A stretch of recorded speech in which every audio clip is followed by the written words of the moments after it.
తాకట్లో ఉన్న బంగారాన్ని విడిపించి ఆ రోజున మార్కెట్ ధర కట్టి మిగిలిన డబ్బును మీకు అందిస్తుంది Kommuri gold.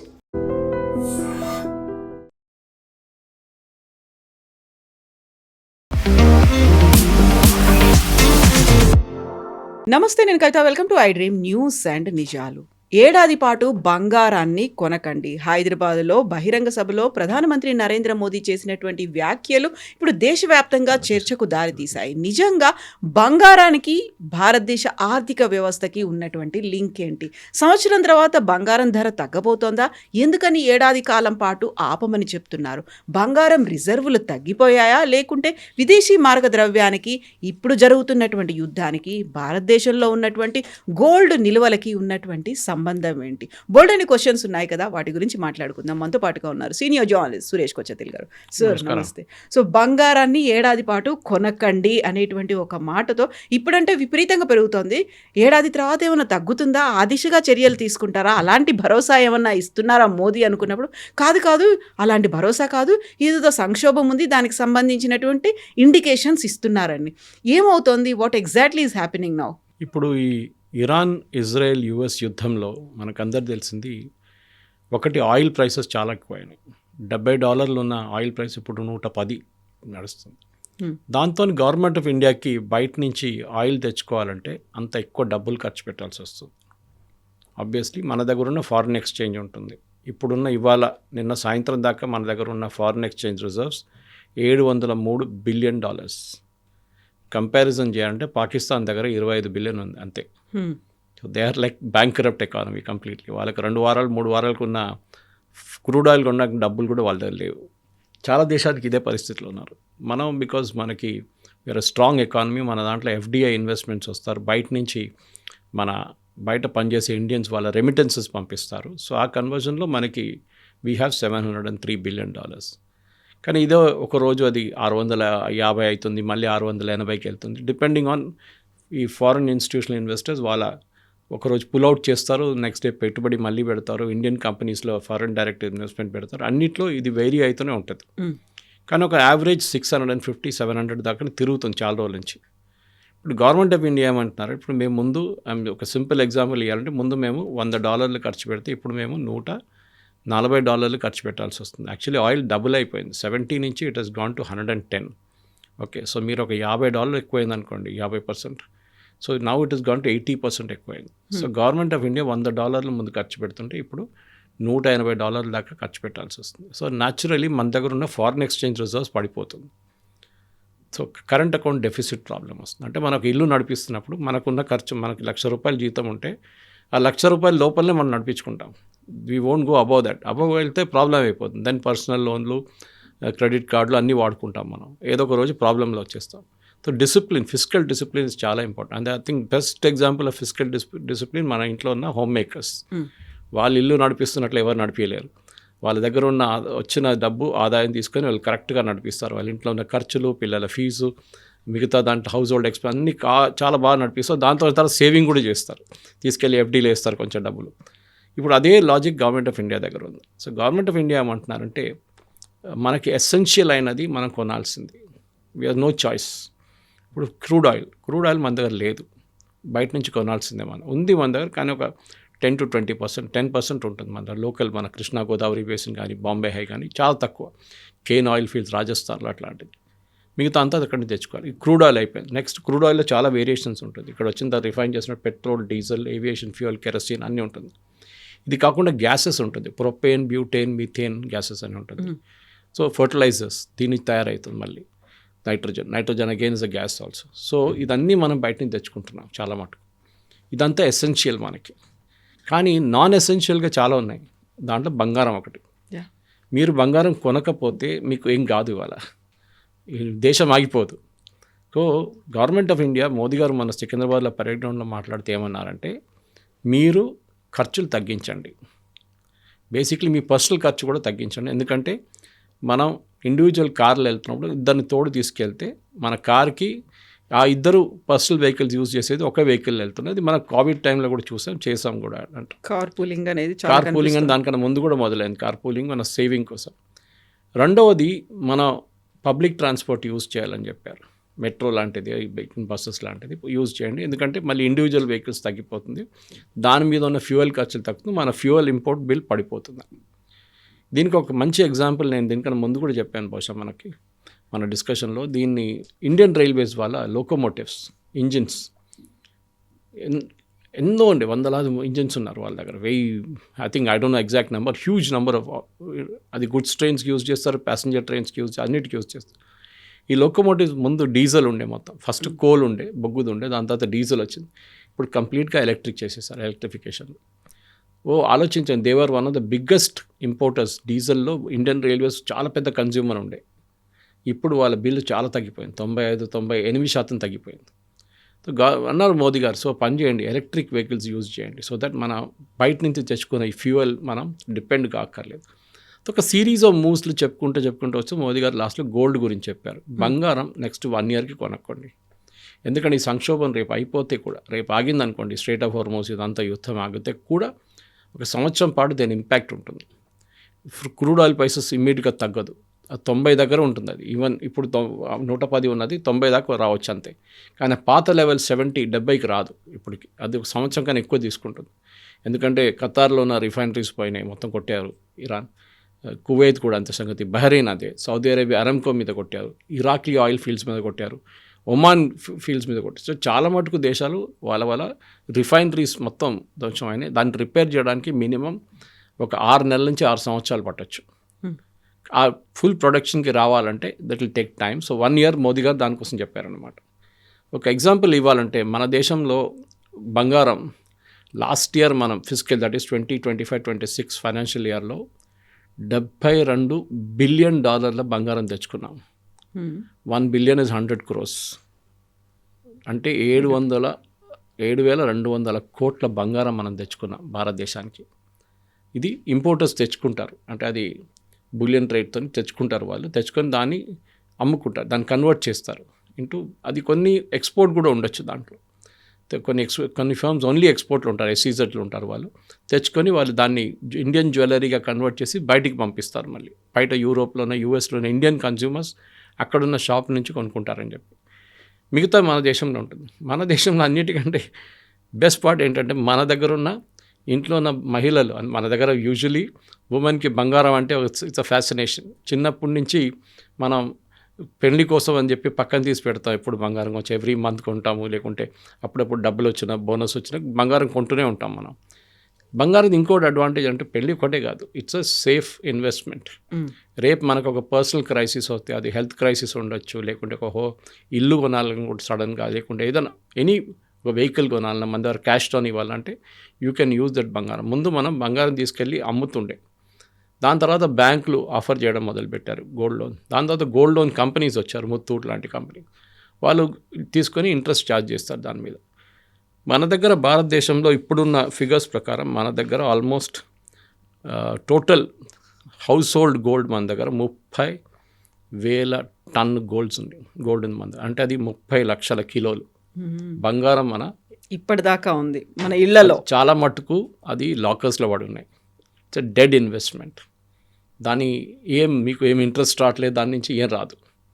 So government of India దీనికన్నా ముందు కొన్ని స్కీములు తీసుకొచ్చారు. మీరు ఎందుకు అట్లాంటి ప్రాబ్లం క్రియేట్ చేసుకుంటే, అది లాకర్లో పెట్టాలి, మీరు దాని సేఫ్ కీపింగ్ ఇష్యూ అదన్నీ ఉంటుంది. పెళ్లి టైంలో కొంచెం తీసుకొని వేసుకుంటారు, మళ్ళీ తర్వాత తీసుకెళ్ళి మళ్ళీ పెట్టేసుకుంటారు లాకర్లో. యూ డూ వన్ థింగ్ అని చెప్పి ఒక డీమ్యాట్ ఫార్మాట్లో ఒక గోల్డ్ స్కీమ్ క్రియేట్ చేశారు, గోల్డ్ బాండ్స్. అంటే మీకు కావాల్సిన, ఫర్ ఎగ్జాంపుల్ మీరు 500 గ్రామ్ గోల్డ్ కావాలి నాకు, so you will go to the bank and by that gold bond.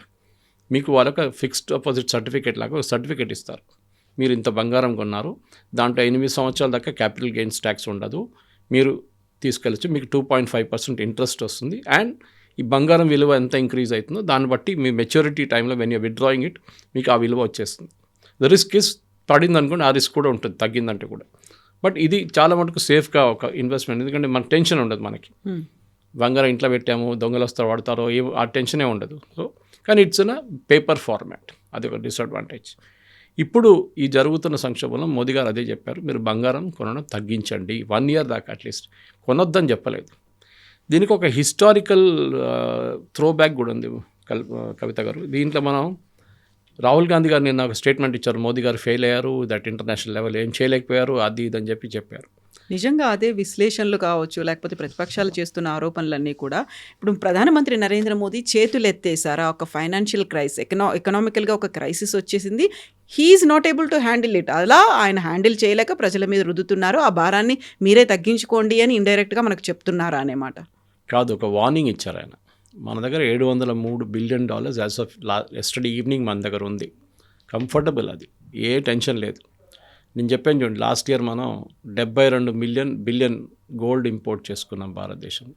Next year అదే నెంబర్ ఉందనుకోండి, పెద్ద నెంబర్ ఏం కాదు, 10% టోటల్ మన దగ్గర ఉన్న ఫారెన్ ఎక్స్చేంజ్ది 10%. ఓకే, మీరు నాట్ ఎ బిగ్ నెంబర్, కానీ దాన్ని తగ్గించామనుకోండి, ఒక 2 to 3% తగ్గిస్తే it will come to 8%. Okay, అది కొంచెం బాగుంటుంది. అంటే 72 కాకుంటే అది 60-65 వస్తుంది, which is a saving for us, non essential ఇది.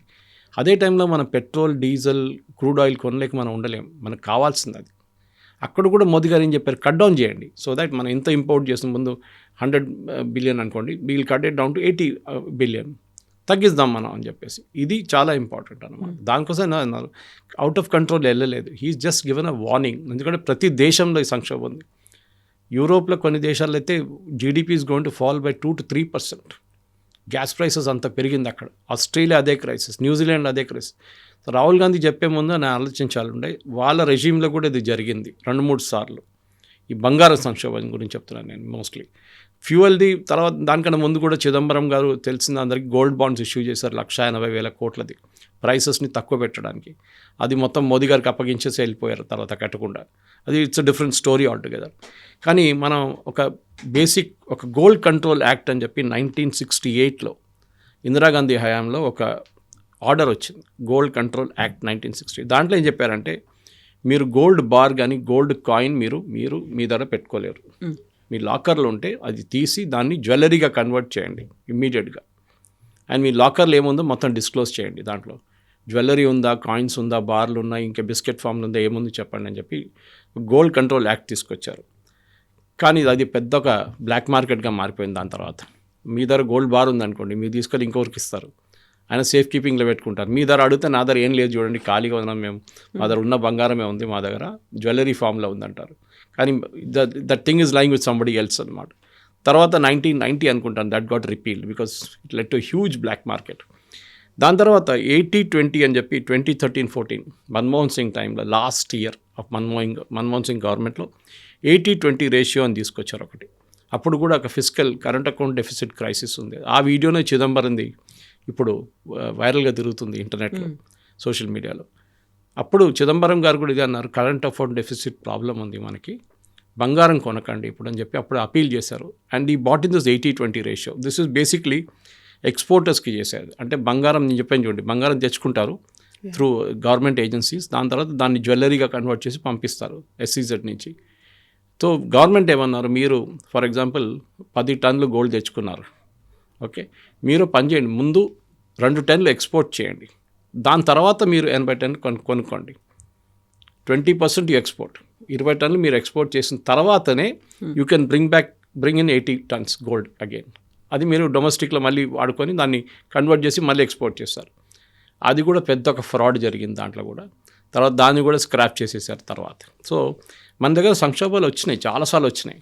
కానీ మోదీ గారు ఏమంటున్నారు, అవుట్ ఆఫ్ కంట్రోల్ కాదు, వీఆర్ స్టిల్ ఇన్ కంట్రోల్. మన దగ్గర 60 రోజుల్లో కావాల్సిన ఫ్యూయల్ ఉంది, ఇంకొక 20 రోజుల ఫ్యూయల్ రిఫైనరీస్లో ఉంటుంది, ఇంకొక 20-30 రోజుల ఫ్యూయల్ మనకు వస్తున్న షిప్స్లో ఉంటుంది.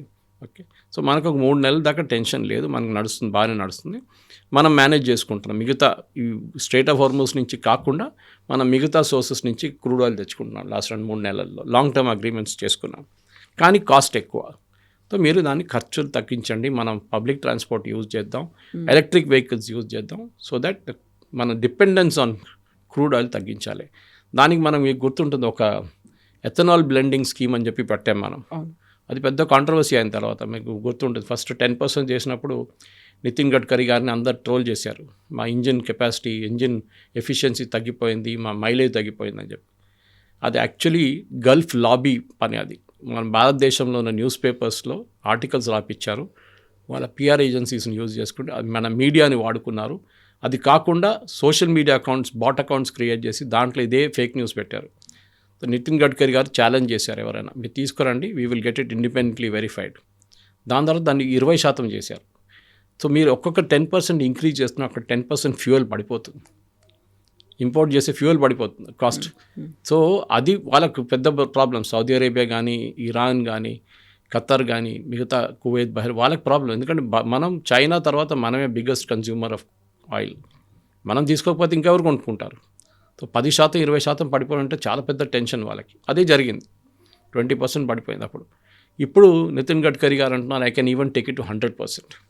ఓకే, 100% కూడా చేసుకోవచ్చు. ఎథనాల్ అంటే మన దగ్గర చాలా ఉన్నాయి.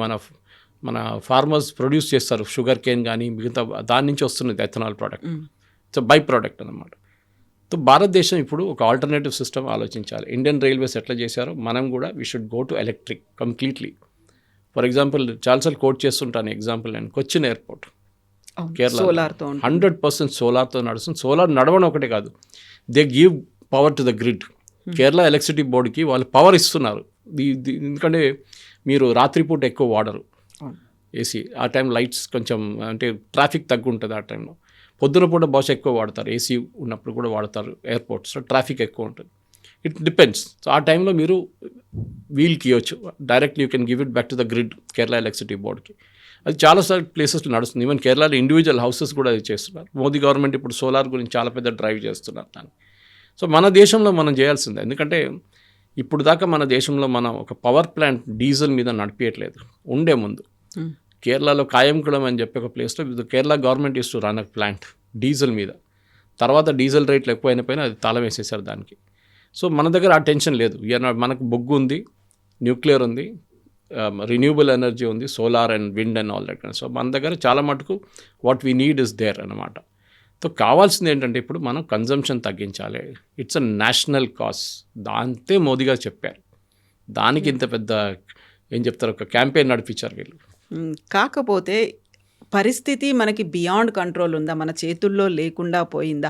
ప్రపంచవ్యాప్తంగా ఇంధన ధరలు విపరీతంగా పెరిగిపోయి అన్ని దేశాలు పెంచాయి, మనమే పెంచలేదు అని చెప్పినప్పుడు కూడా వీఆర్ ఎక్స్పెక్టింగ్ 15th తర్వాత 20th తర్వాత ధరలు విపరీతంగా పెరుగుతాయని. దీనికి సంబంధించి రాజ్నాథ్ సింగ్ కూడా ఒక భేటీ అనేది జరిగింది, అందరు ఆఫీసర్లతో, మినిస్టర్స్తో భేటీ అయ్యారు.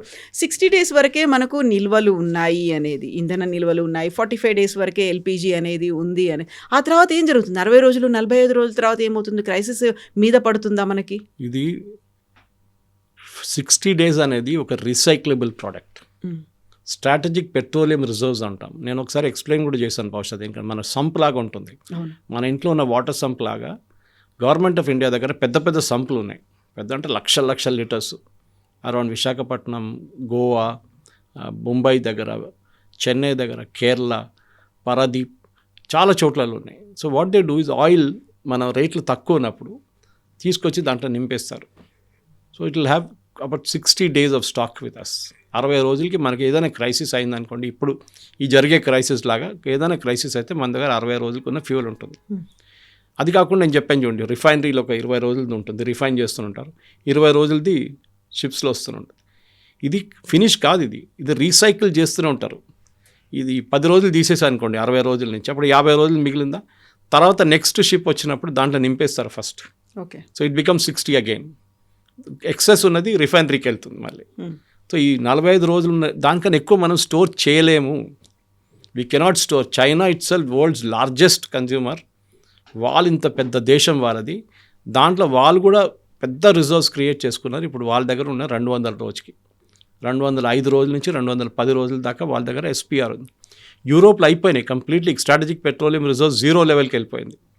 పాకిస్తాన్ దగ్గర ఎస్పీఆర్ లేదు. మనకు పాకిస్తాన్ మినిస్టర్ చెప్పారు, వాళ్ళ ఎనర్జీ మినిస్టర్, మా దగ్గర ఎస్పీఆర్ ఉంటే భారతదేశం లాగా మాకు ఇంత షాక్ రాకుంటుంటుండే మా మీద, ప్రైస్ షాక్. మాకేం చేయలేకపోయాం, మేము ప్రైసెస్ని డబుల్ చేయాల్సి వచ్చింది మేము. సో ఎస్పీఆర్ అనేది మనం మిస్అండర్స్టాండ్ చేసుకుంటున్నాం. 45 రోజులు అయిపోతే ఎల్పిజి కాదు, ఎల్పిజిని మళ్ళీ రీఫిల్ చేస్తున్నాం. LPG is one product which cannot be stored ఎక్కువ. అది పెద్ద ఒక డిసడ్వాంటేజ్ అది. సో డెఫినెట్గా మన దగ్గర ఫ్యూయల్ ఉంది, అంటే దాని ప్రైస్ ముందు ఇస్తున్న $70, ఇప్పుడు 110 కడుతున్నాం. సో $40 ఎక్కువ కడుతున్నాం. ఇప్పుడు మన దగ్గర ఉన్న పెట్రోలియం కంపెనీస్కి ప్రతి నెల 30,000 కోట్ల లాస్ ఉంది. అంటే వాళ్ళు తెప్పించుకుంటున్న క్రూడ్ ఆయిల్కి అమ్ముతున్న క్రూడ్ ఆయిల్కి డిఫరెన్స్. దీన్ని చిదంబరం గారు ఆ టైంలో నేను చెప్పాను చూడండి, గోల్డ్ బాండ్స్ ఇష్యూ చేశారు వాళ్ళ హయాంలో, యూపీ హయాంలో, రేట్లు తక్కువ పెట్టుకోవడానికి. దాంతో ఏమైంది, 1,80,000 కోట్లు బాండ్స్ ఇష్యూ చేశారు. ఏంటి, హెచ్పిసిఎల్ దగ్గర చెప్పారు, అచ్చా మీకు ఎంత నష్టం, 60,000 కోట్ల, వెరీ గుడ్, 60,000 కోట్లు ఒక పేపర్ రాసిస్తున్నాం, లెటర్, ఒక బాండ్, అది మీరు వెళ్ళి బ్యాంక్లో డిస్కౌంట్ చేసుకోండి, మీరు క్రూడ్ ఆయిల్ కొనుక్కోండి దాని నుంచి. ఎందుకంటే ఈ క్రూడ్ ఆయిల్ కొనాలంటే ఈ కంపెనీల దగ్గర డబ్బులు ఉండాలి. ఇప్పుడు 30,000 కోట్ల నష్టం వచ్చినప్పుడు వాళ్ళు ఎక్కడ తీసుకొస్తారు, డబ్బులు ఎక్కడ ఉంటుంది వాళ్ళ దగ్గర కొనడానికి? గవర్నమెంట్ ఆఫ్ ఇండియా ఇవ్వరు వాళ్ళకి డబ్బులు, ఎందుకంటే they are public limited companies, they are share holder held companies, listed companies. వాళ్ళు చూసుకోవాలి, మార్కెట్ నుంచి బారో చేయాల్సి వస్తుంది వాళ్ళకి. సో వాళ్ళు బయట నుంచి తెప్పించుకోవాలంటే వాళ్ళ దగ్గర డబ్బులు ఉండాలి దానికి. కరెక్ట్, ఆయిల్ కంపెనీస్ లాస్ట్ 3-4 సంవత్సరాలు చాలా హెవీ ప్రాఫిట్స్ వాళ్ళు ఎర్న్ చేసుకున్నారు, అదే వాడుకుంటున్నారు ఇప్పుడు. దాన్ని మోదీ గవర్నమెంట్ చెప్పారు, మీరు ఇంత ప్రాఫిట్ తీసుకున్నారు కదా, that profit you use it for this period, ఒక 2-3 నెలలు అయిపోతుంది క్రైసిస్, దాని తర్వాత చూద్దాం అన్నారు. ఇప్పుడు ఆగట్లేదు క్రైసిస్, 3 నెలలు అవుతుంది, ఇప్పుడు 3వ నెలలు ఉన్నాం మనం. ఆగకపోతే ఏమవుతుంది, దీన్నే మోదీ గారు చిన్న వార్నింగ్ లాగా చెప్పారు, వీ హ్యావ్ టు డూ దీ స్మాల్ థింగ్స్. దాంతో మన కన్జంప్షన్ తగ్గిపోతాయి. Work from home for example మంచిది కాన్సెప్ట్. ఇన్ఫ్యాక్ట్ ఇవాళ పొద్దున సునీల్ భారతి మిత్రల్ కానీ ఇండియన్ ఇండస్ట్రీలో చాలా మటుకు క్యాప్టెన్స్, పెద్ద పెద్ద ఎండీలు, చైర్మన్ అందరూ అన్నారు, yes we will do it with the government, మేము చేస్తాం, మా వైపు నుంచి ఏమేమి చేయగలుగుతాం మేము అన్నీ చేస్తాం, మేము we know it's a crisis, once in a life time crisis అంటాం మనం, కోవిడ్ లాగా, we will handle it. IT employee association బెంగళూరులో ఉన్న, హైదరాబాద్లో ఉన్న, ఢిల్లీలో ఉన్న అసోసియేషన్స్ అన్నారు, ఎస్ కంపెనీలు immediately work from home introduce చేయాలి. ఒకటి, weather wise it's very hot in summer. Second, మీ ఏసీ కన్జంప్షన్ తగ్గుతుంది, ఎందుకంటే మీరు ఎంప్లాయీస్ లేనప్పుడు ఏసీ ఆన్ చేయక్కర్లేదు మీరు. మూడవది, వీళ్ళు ట్రాన్స్పోర్ట్, కొన్ని కంపెనీస్ అయితే వాళ్ళ ఎంప్లాయీస్ని ట్రాన్స్పోర్ట్ చేస్తారు, అది తగ్గిపోతుంది, వెహికల్స్ పెట్టి మరి కాల్ సెంటర్స్ వాళ్ళు దానికి. నాలుగోది ఏంటంటే బేసిక్లీ మీ ఎంటైర్ కాస్ట్ తగ్గిపోతుంది, your running cost will reduce అన్నమాట. మీ క్యాంటీన్ తగ్గించుకోవచ్చు, మీరు ఎలక్ట్రిసిటీ తగ్గించుకోవచ్చు, బిల్స్ అన్నీ తగ్గిపోతుంది. So bring back the WFH, work from home, for 2-3 నెలలకు నడిపించుకోండి. ఇప్పుడు కూడా ఆల్రెడీ చాలా మటుకు కంపెనీస్ కోవిడ్ తర్వాత కూడా ఒక హైబ్రిడ్ మోడల్లో వర్క్ చేస్తున్నారు. అంటే 3 రోజులు మీరు ఇంటి నుంచి పని చేస్తున్నారు, 2 రోజులు మీరు you can work from the office అనమాట. So this is the moment in crisis. మనం మిగతా దేశాలు చూస్తే మనం చూడట్లేదు, మిగతా దేశాల సంగతి చూస్తే చాలా బాధ. శ్రీలంకలో చూడండి, బంగ్లాదేశ్లో చూడండి, బంగ్లాదేశ్లో డీజిల్ లేకుండా మనం ఇచ్చాం వాళ్ళకి డీజిల్, వాళ్ళ డీజిల్ లేదు, అయిపోయింది, మొత్తం అయిపోయింది బంగ్లాదేశ్. శ్రీలంకలో 5 లీటర్లు ఇస్తున్నారు 2 వీలర్కి, 5 litres for 2 wheeler, 15 litres for car, అది కూడా 2 నెలల ముందు. ఇప్పుడు సంగతి ఇంకా దారుణమై ఉంటుంది ఇప్పుడు. సో ప్రతి దేశం, ఇండోనేషియా చూడండి, మలేషియా, దే ఆల్ సఫరింగ్. ప్రతి దేశం, ఎందుకంటే వాళ్ళ దగ్గర ఎక్కడ ఫ్యూయల్ లేదు, తెచ్చుకోవాలంటే మార్కెట్లో 110-115 నడుస్తుంది dollar per barrel. They cannot afford it, వాళ్ళ దగ్గర అంత ఫారిన్ ఎక్స్చేంజ్ లేదు వాళ్ళ దగ్గర. మన దగ్గర ఉంది, $703 బిలియన్ ఫారిన్ ఎక్స్చేంజ్ ఉంది. ప్రతి సంవత్సరం మనం వాడుకున్నా కానీ మనం ఇంకొక 5-6 సంవత్సరాలు ఈజీగా నడిపించుకోవచ్చు, అది కూడా మనకి ఫ్రెష్ ఇన్ఫ్లోస్ వస్తూనే ఉంటుంది మనకి. కానీ we have to do something to control the prices, అంతే, దానికి చెప్తున్నారు. అయితే మోదీ మాటలు చెప్పి ఇండైరెక్ట్గా ఇండికేషన్స్ ఇచ్చినప్పటికి కూడా నీతి ఆయోగ్ కూడా కొన్ని సజెషన్స్ ఇచ్చింది, అడ్వైస్ చేసింది, కన్స్ట్రక్షన్స్ని ఆపేయండి, అది కూడా 2 ఏళ్ల పాటు. ఏదైతే central government constructions, building constructions ఉన్నాయో, నిర్మాణ్ భవన్, ఇలాంటివన్నిటిని కూడా 2 ఏళ్ల పాటు మీరు వాయిదా వేసుకోండి అనేది. Crisis is real, crisis is near అనేటువంటి మాట ఇప్పుడు వినిపిస్తోంది. నీతి ఆయోగ్ కూడా ఇంటర్వ్యూన్ అయింది అనే మాట. డొమెస్టిక్ సెక్టర్లో ఇంపాక్ట్ ఉండదు, మనం బయట నుంచి ఏమేమి తెచ్చుకుంటాం దాని మీద ఇంపాక్ట్ ఉంటుంది. మనకి డొమెస్టిక్ సెగ్మెంట్లో ప్రాబ్లం లేదు. రేపు రోడ్లు కట్టాలన్నా కానీ బిల్డింగ్లు కట్టాలన్నా, నీతి ఆయోగ్ కూడా నేను చూడలేదు ఆ రిపోర్ట్ ఎక్కడ, ఏదో ఒక పేపర్ ట్రిబ్యూన్లో వచ్చింది అనుకుంటా, దాని తర్వాత నాకు ఎక్కడ కనిపించలేదు. తర్వాత maybe there is an order like that, but that be temporary. ఇప్పటికి ఆపండి తర్వాత, ఎందుకంటే మనం కరెంట్ అకౌంట్ డెఫిసిట్, మనం we're trying to balance it పేమెంట్స్లో. ప్రయారిటీ వైజ్ మనకు ఫ్యూయల్ ఇప్పుడు బయట నుంచి తెచ్చుకోవాలి. ఇప్పుడు నాన్ ఎసెన్షియల్, మొదటిగా చెప్పారు నేను, నాన్ ఎసెన్షియల్ వర్క్ బయటికి వెళ్ళక్కర్లేదు, అబ్రాడ్ వెళ్ళక్కర్లేదు. మీరు హాలిడేస్ అవాయిడ్ చేయండి బయట. ఎందుకు, మనం అక్కడికి వెళ్తున్నాడు, we have to convert hour dollars. So అక్కడ డాలర్ తగ్గించండి. బయట పెళ్లిళ్ళు చేసుకోకండి, డెస్టినేషన్ వెడ్డింగ్ బయట చేసుకోండి. దీని కూడా ముందు కూడా మోదీగా చెప్పారు, భారతదేశంలో ఎన్నో లొకేషన్స్ ఉన్నాయి, ఇక్కడ చేసుకోండి, మన ఎకానమీకి ఆ డబ్బులు వస్తుందని చెప్పి. దాన్ని చూసినప్పుడు డెఫినెట్గా మన ఓవరాల్ గవర్నమెంట్ ఒక ఏం చెప్తారు, ఒక ప్లాన్ ఇచ్చారు మీకు. మనం పాటించాలన్నా వద్దనేది మనం, ఇట్స్ అప్ టు అస్. లేదు నేను కార్లోనే పోతాను, నేను కార్లో ఫుల్ ట్యాంక్ కొట్టించుకుంటాను అంటే ఏం చేయలేం మనం. కానీ అది కాదు కదా, ఇక్కడ ఏంటంటే క్రైసిస్ ఒకటి ఉంది. రేపు ఫ్యూయల్ లేకుండా పెట్రోల్ బంక్ డ్రై కాకూడదు. ఇప్పుడు మన ఇల్లు నడిపిస్తున్నాడు అదే లాజిక్ తీసుకొస్తాను నేను. ఇంట్లో ఉన్న మన దగ్గర వచ్చిన ఆదాయంలోనే మన ఇల్లు నడిపించాలి. లేదు నేను దానికన్నా ఎక్కువ నడిపిస్తుంటే ఒక్క నువ్వు పర్సనల్ లోన్ తీసుకో, క్రెడిట్ కార్డ్ నడుపుకో, అంతా యూ విల్ గో బ్యాంక్రప్ట్ ఒకరోజు. గవర్నమెంట్ బ్యాంక్రప్ట్ కాకూడదు. అప్పులు ప్రతి గవర్నమెంట్ అప్పులు తీసుకుంటారు. అప్పులు కంట్రోల్లో ఉండాలి. మీరు రిటర్న్ చెల్లించడానికి మీకు కెపాసిటీ ఉండాలన్నమాట. ఇది గోల్డ్ మెయిన్లీ. ఎందుకంటే గోల్డ్లో మనకి ప్రొడక్టివిటీ లేదు. అది తీసి లాకర్లో పెట్టుకుంటున్నాం. It is not earning you anything. మీరు దాన్ని బాండ్గా చేసుకుని మీకు ఇంట్రెస్ట్ అయినా వస్తుంది కొంచెం. సో అది మెయిన్ డిసడ్వాంటేజ్. కొంతమంది గోల్డ్ బయట ఎందుకు తీయారంటే పర్సనల్ యూస్ గోల్డ్ ఉంటుంది. అది తీసుకెళ్ళి మళ్ళీ గోల్డ్ లోన్లో పెడితే మళ్ళీ దానికి ఇంట్రెస్ట్ ఇవ్వాల్సి వస్తుంది. కాదు, యూ కెన్ బై బాండ్స్. ఇప్పుడు నేను చెప్పాను చూడండి, గోల్డ్ బాండ్స్ కొనొచ్చు మీరు. Already government of India scheme ఉంది దానికి. కానీ మన దాంట్లో ట్రెడిషనల్ అప్రోచ్ ఏంటంటే బంగారం అంటే జ్యువెలరీ. అది జ్యువెలరీ షాప్ నుంచి కొనుక్కొని పెళ్ళిళ్ళకో దానికో దీనికో వాడుకుంటాం. దాని తర్వాత దాన్ని లాకర్లో పెట్టేస్తాం అంతే. It is asset. 1 year పాటు కొనము. మేము మోదీ చెప్పారు కాబట్టి మేము దాన్ని ఫాలో అవుతాం. 1 yearని వాయిదా వేసుకుంటాం. What about after 1 year? 1 year తర్వాత ధరలు ఏమైనా తగ్గుతాయా? యాజ్ ఇట్ ఈస్గా ఉంటాయా? Status quo? ఈ యుద్ధం కూడా యూఎస్కి అన్నిటికంటే పెద్ద ప్రాబ్లం యూఎస్కి ఉంది. ప్రెసిడెంట్ ట్రంప్ చైనాకి వెళ్తున్నారు ఇవాళ. మనం బహుశా రేపు మాట్లాడచ్చు దాని గురించి. It's going to be make or break moment అంటున్నారు. ఎందుకంటే చైనా కూడా చాలా మటుకు ఇంపాక్ట్ అయింది దీంతోనే. ఇరాన్ నుంచి అన్నిటికీ ఇరాన్ పెద్ద కస్టమర్ చైనా, అన్నిటికంటే పెద్ద కస్టమర్ చైనా. సో ఇరాన్ దగ్గర నుంచి చైనాకి లాస్ట్ ఒక 2 నెలల నుంచి అస్సలు ఫ్యూయల్ వెళ్ళట్లేదు ఇప్పుడు. సో చైనా పెద్ద సంక్షోభంలో ఉన్నారు ఇప్పుడు. వాళ్ళకి వెనిజువేలన్ ఫ్యూయల్ లేదు, ఇప్పుడు ఇరాన్ ఫ్యూయల్ లేదు. వాళ్ళ దగ్గర ఓన్లీ రష్యా నుంచి వస్తున్న ఫ్యూయల్ ఉంది వాళ్ళ దగ్గర. అండ్ వాళ్ళు చాలా పెద్ద economy, world's number 1 fuel consumption nation. మనం 2వ 3వ స్థానంలో ఉన్నాం మనం. సో మనకి ఇది క్రైసిస్, చైనా క్రైసిస్ ఫేస్ చేస్తే వాళ్ళు చెప్పరు, వాళ్ళ ప్రజలకు చెప్పరు ఇదంతా. వాళ్ళు డైరెక్ట్ కట్ చేసేస్తారు, ఫ్యూయల్ లేదంటారు అంతే సంగతి. కానీ మనం చెప్పలేము కదా, మన దేశంలో డెమోక్రసీ ఇక్కడ. మన దగ్గర మీడియా ఉంటుంది, డిబేట్లు ఉంటుంది, లైన్లు కట్టేస్తారు, పెట్రోల్ బంక్ బట్టే. ఏం లేదు, మీరు ఒక రూమర్ ఫ్లోట్ చేయండి, రేపు పొద్దున ₹2 ఎక్కువ అవుతుంది అనగానే పెద్ద లైన్ కట్టేస్తారు అక్కడ బయట ఫుల్ ట్యాంక్ కొట్టించుకోవడానికి. 2 గంటల సేపు 3 గంటల సేపు లైన్లను పడతారు. ప్రొడక్టివిటీ గురించి ఆలోచించారు. ఇది మన దగ్గర ఉన్న ప్రాబ్లం. మనకు మెంటాలిటీ ఏంటంటే మోదీ గారు చెప్పారా అంటే ఏదో ప్రాబ్లం ఉంది. మోదీ గారు మీకు ఒక ఇంట్లో పెద్దవాళ్ళు ఉంటారు, వాళ్ళు చెప్తారు అప్పుడు, అరే చూసుకొని ఖర్చులు తగ్గించుకో, ఓకే కొన్ని ప్రాబ్లమ్స్ ఉంది ఇట్లాంటిది అంటే ఆ చెప్పినప్పుడు మనం వింటాం. అది కానీ ఇంప్లిమెంట్ చేస్తామో లేదా ఇట్స్ డిఫరెంట్ థింగ్. పెళ్ళి ఉంటే మీరు ఆపలేరు, డెఫినెట్లీ యూ టు బై. కాకున్నప్పుడు నాన్ ఎసెన్షియల్ ఉన్నప్పుడు మీరు ఎందుకు యూ బై బాండ్స్. అదే గవర్నమెంట్ అంటారు, మీరు గోల్డ్ బాండ్ తీసుకోండి, అక్కడ ప్రాబ్లం లేదే. గవర్నమెంట్ ఇమీడియట్ ఇంపోర్ట్ చేయక్కర్లేదు గోల్డ్ని. మన ఎసెన్షియల్, మనకున్న ఎసెన్షియల్ ముందు కొనుక్కుందాం మనం బయట నుంచి. ఫర్ ఎగ్జాంపుల్ సన్ఫ్లవర్, మోదీ గారు అన్నారు ఆయిల్, కుకింగ్ ఆయిల్ తగ్గించన్నారు. మనం ఆలోచించి కుకింగ్ ఆయిల్తోని ఇది వెస్ట్ ఏషియాలో ఉన్న క్రైసిస్తో ఏం సంబంధం అని చాలా పెద్ద కనెక్షన్ ఉంది.